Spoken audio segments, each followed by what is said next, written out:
Hello बच्चों, आज हम स्टार्ट करने जा रहे हैं क्लास 12 की फिजिक्स। क्लास 12 की बिगनिंग होगी आज। आपने 11th में क्या किया, आपने नहीं पढ़ा, सिलेबस कंप्लीट नहीं हुआ, न्यूमेरिकल्स नहीं किए, इन सारी बातों को भूल जाइए। क्योंकि अब क्लास 12 में आपको फाइनल एग्जामिनेशन देना है, आपको पेपर्स देने हैं, इसलिए अब तैयारी अच्छे से होनी चाहिए। और क्योंकि कोविड-19 की वजह से भारत सरकार ने लॉकडाउन कर रखा है, तो इसलिए ऑनलाइन क्लास ही लेना एकमात्र उपाय है। तो हम शुरू करने जा रहे हैं आज क्लास 12 का पहला chapter, electric charges and field. अब 10th में भी इलेक्ट्रिक चार्जेस एंड फील्ड देखा था आप लोगों ने। इलेक्ट्रिक चार्ज के बारे में आप 10th में भी पढ़े थे और फील्ड के बारे में भी आप पढ़े थे 10th क्लास में। तो आज हम लोग देखते हैं, जो हम लोग को पढ़ना है पहला चैप्टर, उसको हम इलेक्ट्रोस्टैटिक्स कहते हैं। इलेक्ट्रोस्टैटिक्स ये दरअसल फिजिक्स का एक ब्रांच है, इलेक्ट्रोमैग्नेटिज्म। इलेक्ट्रोमैग्नेटिज्म के दो पार्ट हैं, एक इलेक्ट्रोस्टैटिक्स और एक इलेक्ट्रोडायनामिक्स। क्या पार्ट है बच्चों? इलेक्ट्रोमैग्नेटिज्म। ये इलेक्ट्रोमैग्नेटिज्म के दो पार्ट हैं, एक इलेक्ट्रोस्टैटिक्स और एक इलेक्ट्रोडायनामिक्स। इलेक्ट्रोडायनामिक्स 11th में आपने देखा कि स्टैटिक्स का मतलब होता है रेस्ट और इलेक्ट्रो मीन्स इलेक्ट्रॉन। तो इलेक्ट्रॉन पे आप जानते हो कि नेगेटिव चार्ज होता है। इट मीन्स इलेक्ट्रॉन रेस्ट में है, मीन्स की चार्ज रेस्ट में। किसमें है बेटा? चार्ज रेस्ट में है। मतलब इलेक्ट्रोस्टैटिक्स में हम चार्ज को रेस्ट में रख के पढ़ेंगे, मतलब इस यूनिट में चार्ज इन रेस्ट। चार्ज किसमें होगा बाबू? रेस्ट में होगा। किसमें होगा? चार्ज रेस्ट में होगा। अब डायनामिक्स का मतलब होता है मोशन। तो बाबू इलेक्ट्रोडायनामिक्स कहने का मतलब क्या? कि चार्ज इन मोशन। तो हम इस यूनिट में चार्ज को मोशन में रख के पढ़ेंगे, मतलब चार्ज इज इन मोशन। क्या होगा बाबू? Charge is in motion. कोई दिक्कत? इस यूनिट में हमको पढ़ना है इलेक्ट्रिक करंट के बारे में, हमको पढ़ना है इस यूनिट में ईएमआई के बारे में। ईएमआई बैंक का इंस्टॉलमेंट नहीं, इलेक्ट्रोमैग्नेटिक इंडक्शन। कौन चीज? Electromagnetic induction. इसके बाद पढ़ना है हमको एसी के बारे में। एसी मतलब अल्टरनेट करंट। तो इलेक्ट्रोडायनामिक्स में हम ये चैप्टर्स देखेंगे और इलेक्ट्रोस्टैटिक्स में चार्ज को रेस्ट के बारे में रख के पढ़ेंगे। तो ये इलेक्ट्रोमैग्नेटिज्म था। इलेक्ट्रोमैग्नेटिज्म को हमने दो पार्ट में बांटा, एक इलेक्ट्रोस्टैटिक्स और एक इलेक्ट्रोडायनामिक्स। इलेक्ट्रोस्टैटिक्स का मतलब मैंने बताया कि स्टैटिक्स मतलब होता है रेस्ट और इलेक्ट्रो का मतलब इलेक्ट्रॉन, मतलब charge is in rest. Any problem? अब इलेक्ट्रोडायनामिक्स में डायनामिक्स का मतलब होता है मोशन, तो चार्ज इज इन मोशन, मतलब हम इसमें चार्ज को मोशन में रख के इससे रिलेटेड फेनोमेनन के बारे में पढ़ेंगे। इसमें इलेक्ट्रिक करंट आएगा, ईएमआई आएगा, एसी आएगा। कोई प्रॉब्लम? जल्दी से इसको नोट कीजिए, फिर आगे बढ़ते हैं।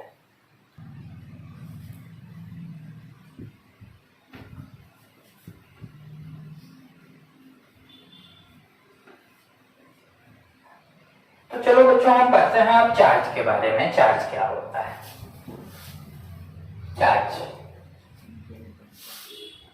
चार्ज की हिंदी क्या होती है? आवेश। चार्ज की हिंदी होती है आवेश। अब बच्चों, चार्ज के बारे में आपने 10th क्लास में पढ़ा था कि बेंजामिन फ्रैंकलिन ने बतलाया कि चार्ज दो तरह के होते हैं। किस एक्सपेरिमेंट से? काइट एक्सपेरिमेंट से। कौन कौन? पॉजिटिव और नेगेटिव। बच्चों बात वही यहां भी करनी है, हम वही चीज देखेंगे कि चार्ज दो तरह के होते हैं, पॉजिटिव नेगेटिव। कौन बतलाया? तो बेंजामिन फ्रैंकलिन बतलाया। बस उसको थोड़ा डिटेल्ड वे में अभी हम लोग देखेंगे, कोई प्रॉब्लम? तो आप सबसे पहले मैटर को देखो। मैटर में 3 गुण होता है, आप जानते हो। पहला, ये कुछ जगह लेता है, मतलब स्पेस लेता है। दूसरा, इसके पास कुछ मास होता है। और तीसरा, ये रेसिस्टेंस ऑफर करता है। पता है आपको, केमिस्ट्री में आप पढ़े होंगे कि ये 3 गुण होता है मैटर में। ये कुछ जगह लेती है, इसमें कुछ मास होता है, और ये कुछ रेसिस्टेंस ऑफर करती है। रेसिस्टेंस का मतलब है अवरोध, दिक्कत। तो मैटर का जब आप ऑपरेशन करते हैं, तो मैटर के ऑपरेशन में आपने पढ़ा कि मान लो बेटा ये कोई मैटर है, तो मैटर के सेंटर में न्यूक्लियस होता है। आप पढ़े थे, आपने पढ़ा कि मैटर मॉलिक्यूल्स से बनता है, मॉलिक्यूल्स एटम्स से बनता है, और एटम्स के सेंटर में क्या होता है? न्यूक्लियस होता है। क्या होता है बेटा? न्यूक्लियस। तो मान लो ये हम किसी एक एटम को कंसीडर कर लेते हैं, ये कोई एटम है, इस एटम के सेंटर में क्या है बेटा? न्यूक्लियस। अब इस न्यूक्लियस में क्या क्या होता है? एक प्रोटॉन और न्यूट्रॉन, 2 चीजें होती हैं। इसके चारों तरफ स्फेरिकल ऑर्बिट्स पे क्या घूमता होता है? इलेक्ट्रॉन घूम रहा होता है। क्या घूमता है बाबू? इलेक्ट्रॉन घूम रहा होता है। तो 3 चीजें आप देख रहे हो, इसके चारों तरफ स्फेरिकल ऑर्बिट पे क्या घूम रहा है? इलेक्ट्रॉन घूम रहा है। और मिडिल में न्यूक्लियस है, न्यूक्लियस में क्या पैक होता है? प्रोटॉन और न्यूट्रॉन। तो आपको बचपन में पढ़ाया गया होगा कि प्रोटॉन पे कौन चार्ज है? तो पॉजिटिव। न्यूट्रॉन कैसा है? तो न्यूट्रल। और इलेक्ट्रॉन कैसा है? तो नेगेटिव। इलेक्ट्रॉन कैसा है? तो नेगेटिव। तो चार्ज 2 तरह के दिख रहे हैं, नेगेटिव और कैसे? पॉजिटिव। तो चार्ज किसका प्रॉपर्टी है? मैटर के फंडामेंटल पार्टिकल्स की प्रॉपर्टी है। कौन चीज? चार्ज। मतलब charge is the property of fundamental particles of matter. Charge किसकी प्रॉपर्टी हो गई? फंडामेंटल पार्टिकल्स ऑफ मैटर की प्रॉपर्टी हो गई। कौन चीज? चार्ज। तो हम नोट कर सकते हैं चार्ज का डिफिनीशन, लिखेंगे सब लोग। चार्ज, कॉपी पेन निकाल लेंगे और लिखते रहेंगे साथ में। Charge is the fundamental property of basic particles of matter. Basic particles of matter. NCERT में जब आप पढ़ेंगे तो लिखा होगा कि charge is the intrinsic property of matter. Intrinsic मतलब वैसा आदमी जिसके पास कोई सहारा नहीं हो, जिसके अंदर कुछ नहीं हो, खालीपन हो, दैट इज इंट्रिंसिक। इंट्रिंसिक मतलब किस पे? सिर्फ प्रोटॉन पे और इलेक्ट्रॉन पे डिपेंड करता हो। तो charge is the fundamental property of basic particles of matter. Basic particles कौन कौन? इलेक्ट्रॉन, प्रोटॉन और न्यूट्रॉन। इसकी प्रॉपर्टी है कौन चीज? चार्ज। तो आप किसका डिफिनीशन सीख गए बेटा? चार्ज। चार्ज, अगर आप एनसीईआरटी की हिस्टोरिकल बातों को देखना चाहें तो 600 बीसी पहले ग्रीक मैथनोलॉजी में ये आया था। तो ये ग्रीक में डेवलप हुआ था सबसे पहले चार्ज, बेंजामिन फ्रैंकलिन ने डेवलप किया था। लेकिन अपने लोग को ये सब पढ़ना नहीं है, अपने लोग को सिर्फ सिलेबस की बातें कवर करनी है, और वो ऐसी बातें जो बोर्ड्स और आईआईटी वगैरह में पूछती हैं। तो बस बोर्ड की बातें अभी करेंगे, धीरे धीरे फिर आईआईटी और नीट की बातें भी करेंगे, लेकिन बेसिक बोर्ड से ही शुरू करते हैं। इसलिए ये कहना कि ये लेक्चर आईआईटी के लिए, ये लेक्चर नीट के लिए, ये कहना उचित नहीं है। ये लेक्चर फिजिक्स का है, आप फिजिक्स का लेक्चर देखें, ठीक है। तो सबसे पहले अब इसका सिंबल क्या है चार्ज का? तो चार्ज का सिंबल है क्यू। क्या है सिंबल चार्ज का? क्यू है सिंबल। क्यू से रिप्रेजेंट करते हैं, कैपिटल क्यू से भी और स्मॉल क्यू से भी, दोनों क्यू से हम चार्ज को रिप्रेजेंट कर सकते हैं। कोई प्रॉब्लम? अब के सिंबल क्या हो गए Q। इसकी एसआई यूनिट क्या होती है? इसकी एसआई यूनिट कूलॉम्ब है। क्या है इसकी एसआई यूनिट? कूलॉम्ब। बेसिक बातें हैं। चार्ज की डिफिनीशन हो गई। चार्ज का सिंबल क्या है Q, एसआई यूनिट क्या है कूलॉम्ब। अब आगे बढ़ते हैं। चार्ज का डायमेंशनल फॉर्मूला क्या होता है? तो चार्ज का डायमेंशनल फॉर्मूला AT है। क्या है बेटा? AT। याद रखेंगे हमेशा। एक और बात जो छूट रही थी, चार्ज कैसी क्वांटिटी है? तो एक और बात जो छूट रही थी कि चार्ज कैसी क्वांटिटी है, तो चार्ज एक स्केलर क्वांटिटी है। Charge is a scalar quantity. Charge कैसी क्वांटिटी है? स्केलर। तो एक बार फिर से देखें, charge is the intrinsic property of matter. Charge किसकी प्रॉपर्टी है? मैटर की इंट्रिंसिक फंडामेंटल प्रॉपर्टी है। दूसरा, चार्ज का सिंबल क्या है Q। चार्ज की एसआई यूनिट क्या होती है कूलॉम्ब। चार्ज का डायमेंशनल फॉर्मूला AT और चार्ज कैसी क्वांटिटी है? तो स्केलर। कोई प्रॉब्लम? समझ में आ गई मेरी बात? चलिए मिटाएं, जल्दी से नोट करें आप लोग इसको। क्यों? अब इसको मिटाते हैं हम लोग और आगे देखते हैं।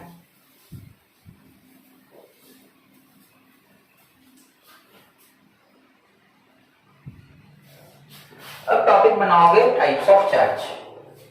टॉपिक क्या बनाओगे? Types of charge.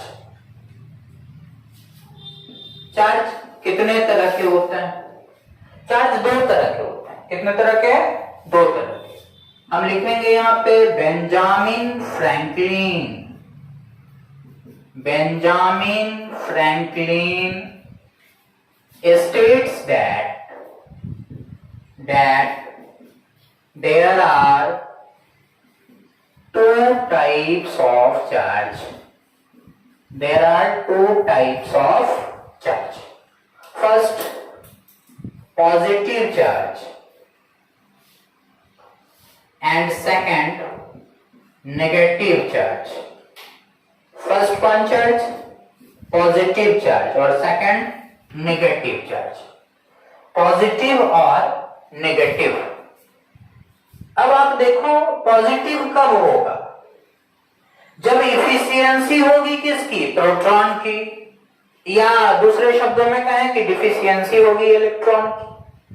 तो पॉजिटिव चार्ज तब डेवलप करेगा या तो इफिशियंसी हो प्रोटॉन की या डिफिशियंसी हो इलेक्ट्रॉन की। क्लियर है ना?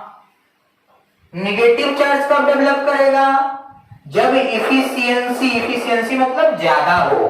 इफिशियंसी होगी इलेक्ट्रॉन की या कहो डिफिशियंसी होगी प्रोटॉन की। बात वही है ना, घूम फिर के वहीं आ गई ये बात। तो चार्ज कितने तरह के? दो तरह के, पॉजिटिव और नेगेटिव। बाबू इसी को अगर हम मैथमेटिकल वे में देखें तो अगर कहीं लिखा हो number of electron is less than number of proton, क्या हुई? इलेक्ट्रॉन की डिफिशियंसी हो गई। किसके कंपैरिजन में? प्रोटॉन के कंपैरिजन में। मतलब इलेक्ट्रॉन कम पड़ गया। कहां से? प्रोटॉन से। इसका मतलब दैट इज पॉजिटिव चार्ज। अब अगर इसी को हम उल्टा कर दें कि अगर इलेक्ट्रॉन ज्यादा है किससे? प्रोटॉन से, तो ये कौन सा चार्ज होगा? नेगेटिव होगा। समझ में आई मेरी बात? तो चार्ज कितने तरह के हो गए? दो तरह के। कोई प्रॉब्लम? समझ में आ गई? अब बाबू आप देखो सिंपल सी बात, विराट कोहली किससे शादी किया? अनुष्का शर्मा से। विराट कोहली ने क्यों नहीं कर ली शादी आर्यन से? विराट कोहली आर्यन से शादी क्यों नहीं कर लिया? इंडिया में तो अलाउ है, होमोजेनियस सेक्स भी अब शादी करता है, ऐसा तो है नहीं। फिर विराट ने आर्यन से शादी क्यों नहीं की भाई? क्या है ना कि ये फिजिक्स है। यहाँ अनुष्का से उसने शादी क्यों की? इसका ये फिजिक्स है। देखो अनुष्का क्या थी बेटा? मेल की फीमेल? पता है आप लोग को? फीमेल थी। अच्छा चलिए, ये फीमेल थी अनुष्का और विराट कोहली मेल था। डाउट तो नहीं है आप लोगों को? तो चलिए, विराट कोहली मेल और अनुष्का क्या थी? फीमेल। ये देखिए क्या है, अपोजिट सेक्स है। तो अपोजिट सेक्स क्या करता है? एक दूसरे को अट्रैक्ट करता है। सिंपल सी बात है। कॉलेज स्कूल में आप लोग भी कर रहे होंगे, अभी प्रोसेस में होंगे। लॉकडाउन में थोड़ी दूरियां आ गई हैं, कोई बात नहीं, चलेगा, सब चलेगा। तो अपोजिट अपोजिट सेक्स क्या कर रहा है, अट्रैक्ट कर रहा है। लड़का लड़का में देखते हैं रोड पे मारपीट हो जाती है, बाहर निकलो दिखाते हैं तुमको।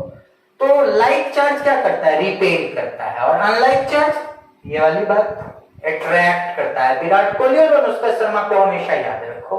तो बेटा आप टॉपिक बनाओगे आप लोग फंडामेंटल लॉ ऑफ इलेक्ट्रोस्टैटिक्स, इसको मिटाता हूं उसके बाद मैं पढ़ाता हूं। फंडामेंटल लॉ ऑफ इलेक्ट्रोस्टैटिक्स देखो बेटा, अभी मैंने आपको विराट कोहली और अनुष्का शर्मा समझाया ना, इसी चीज को यहां देखो। Like charge repels each other, repels each other, unlike charge को जानते हो आप लोग, unlike charge attracts each other, लिख लोगे ना। like charge क्या करता है, repels each other, unlike charge attract each other। इसी लॉ को हम कहते हैं फंडामेंटल लॉ ऑफ इलेक्ट्रोस्टैटिक्स। बेटा आप गौर से देखो मेरी बात, अगर कहीं प्लस प्लस है क्या करेगा बेटा, रिपेल करेगा। अगर कहीं बेटा माइनस माइनस है क्या करेगा बेटा, रिपेल करेगा, लाइक चार्ज है। अगर बेटा प्लस माइनस है अट्रैक्ट करेगा। अगर बेटा माइनस प्लस है तो क्या करेगा, अट्रैक्ट करेगा। कोई प्रॉब्लम समझ में नहीं आया तो बताइए, इतनी बात समझ गए आप लोग। तो ये कौन सा लॉ था, फंडामेंटल लॉ ऑफ इलेक्ट्रोस्टैटिक्स। कोई problem.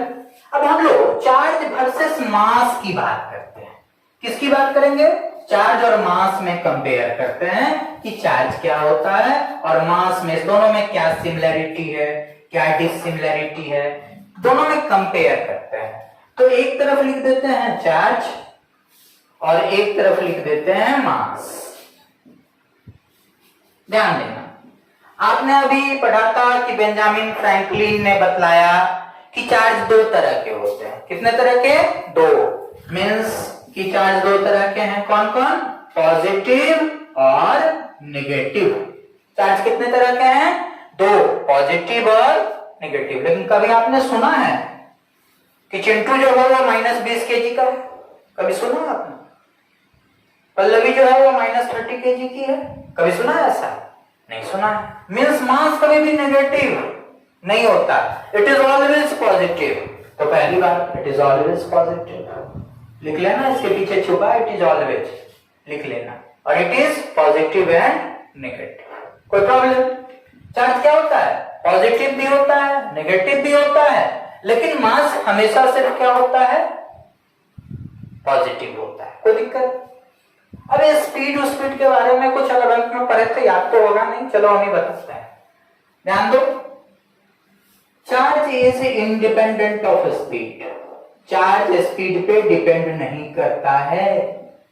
Charge is independent of speed. कहने का मतलब चार्ज स्पीड से स्वतंत्र है। स्पीड बढ़ेगा तो चार्ज बढ़ेगा, स्पीड घटेगा तो चार्ज घटेगा, ऐसी कोई बात नहीं होती है। मतलब चार्ज और स्पीड में कोई संबंध नहीं, लेकिन मास और स्पीड में कुछ संबंध है, इसको जरा गौर से देखना है। ठीक है, तो देखो मास, सबसे पहला नोट करना कि चार्ज दो तरह के होते हैं, पॉजिटिव नेगेटिव। मास सिर्फ पॉजिटिव होता है। Charge is independent of speed but mass is dependent of speed. कैसे, ये लिखना तो नहीं है यहां, लेकिन इसको समझ लेना है। कोई दिक्कत? तो देखो कैसे फॉर्मूला होता है, 11th क्लास में हमने पढ़ा, m is equal to, m का मतलब क्या होता था, mass. m is equal to m naught by under root 1 minus v square by c square. याद है किसी को? m is equal to m naught by under root 1 minus v square by c square, जहां m is equal to क्या है, mass of body. m is equal to क्या है, mass of body. m not कहने का क्या मतलब, rest mass, बचा हुआ mass. m naught is equal to rest mass. m naught is equal to rest mass. 1 तो सबको पता है ना, और v मतलब स्पीड, और c मतलब 10th में वही light, speed of light.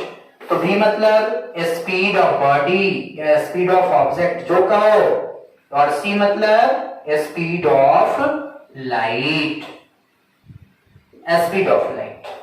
Mass of body is equal to rest mass upon under root 1 minus speed of body by speed of body whole square by light speed of light whole square. आप सोच के देखो ये वाला factor 1 minus V square by C square. V की value कितनी भी बड़ी हो जाए, लाइट की इतनी बड़ी तो नहीं हो जाएगी। लाइट की स्पीड होती है 3 into 10 to the power 8 metre per second. पढ़े आप? तो ये भी कितनी भी बड़ी हो जाए, ये वाला जो हिस्सा है ये तो हमेशा क्या होगा, इससे छोटा होगा भी वाला हिस्सा।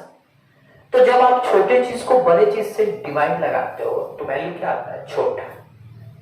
वैल्यू कैसा आता है, छोटा।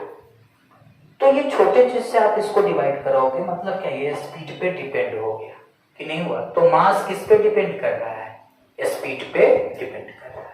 मतलब आप कह सकते हो कि mass changes with speed, as speed increases mass also increases, as speed decreases mass also decreases. मतलब मास और स्पीड में कैसा relation, mass directly proportional to speed. कोई प्रॉब्लम, क्या आप नोट कर लोगे। चार्ज और किस में डिफरेंस है, ये मास में। चलो अब देखते हैं law of conservation of charge. Law of conservation of charge. बेटा देखो ये law of conservation of charge क्या होता है। Law of conservation of energy जैसे पढ़े थे वैसे ही law of conservation of charge भी है। देखो क्या है,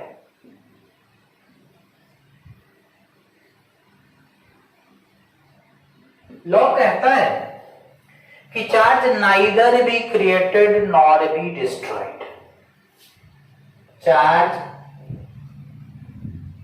neither be created nor be destroyed. आप सोच के देखो, मान लो कोई एक बॉडी है, इसके अंदर यहां इस पॉइंट पे Q1 पॉइंट पे 3 कूलम चार्ज है, Q2 पॉइंट पे 2 कूलम चार्ज है और Q3 पॉइंट पे 1 कूलम चार्ज है।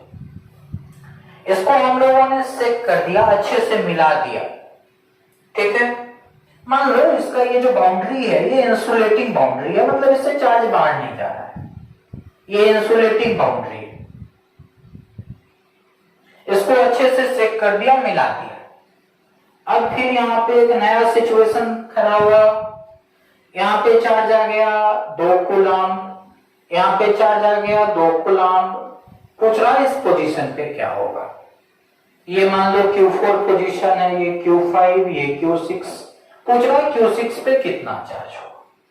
तो law of conservation of energy क्या कहती है बेटा, कि charge neither be created nor be destroyed. Charge ना ही क्रिएट होता है ना ही डिस्ट्रॉय होता है, मतलब जितना इस सिस्टम में चार्ज रहा होगा उतना ही इसमें चार्ज रहा होगा। तो अगर हम मैथमेटिकली इसको देखें तो क्या होगा, Q1 plus Q2 plus Q3 is equal to Q4 plus Q5 plus Q6। होगा या नहीं होगा, होगा। अब Q1 Q2 Q3 का वैल्यू पुट कर देना, Q4 Q5 का वैल्यू पुट कर देना, इधर कितना का निकल जाएगा, Q6 का निकल जाएगा। सिंपल सा देखो, अगर उतना भी नहीं करना है तो यहाँ 3 2 5 1 6 कूलम चार्ज है, यहाँ टोटल कितना है 4, तो यहाँ कितना होगा 2 कूलम चार्ज होगा। 6 टोटल थे, 4 यहाँ पे हैं, तो 6 में से 4 घट गया, कितना बचा 2 कूलम। मतलब Q6 पे कितना है 2 कूलम चार्ज। मतलब हम इसको किस रूप से निकाले कि charge neither be created nor be destroyed. Charge को ना ही क्रिएट कर सकते हैं ना ही डिस्ट्रॉय कर सकते हैं। केमिस्ट्री में आप लोग एटम चैप्टर में न्यूक्लियर रिएक्शंस पढ़ते होंगे, तो न्यूक्लियर रिएक्शन में थोरियम का मुझे याद तो नहीं है, बट मैं कोशिश करता हूँ सर। थोरियम का कितना होता था 90 होता था, इसमें से एक अल्फा पार्टिकल निकल गया तो वो 2 पॉजिटिव लेके निकलेगा, तो जो रेस्ट बचेगा x उसके पास कितना होगा भाई, तो 88 होगा। कैसे पता चलता था, इसके पास कितना था 90, अल्फा कितना लेके निकला है 2, तो इसका मतलब है कि law of conservation of energy होगा, तो यहाँ 90 था टोटल, 2 लेके निकला, तो x के पास कितना बचेगा 88। ये न्यूक्लियर रिएक्शंस में आप पढ़ते थे। तो खैर इन बातों को आप देखिए, law of conservation of charge कि charge neither be created nor be destroyed. अब आप लोग इसको देख सकते हैं, फिर नई वीडियो हम डालेंगे इसके बाद नेक्स्ट। इसके बाद आप इसका पीडीएफ में आपको नोट्स भी मिल जाएगा, आप नोट्स ले लेंगे, उसको पढ़ेंगे और वीडियोस देखेंगे।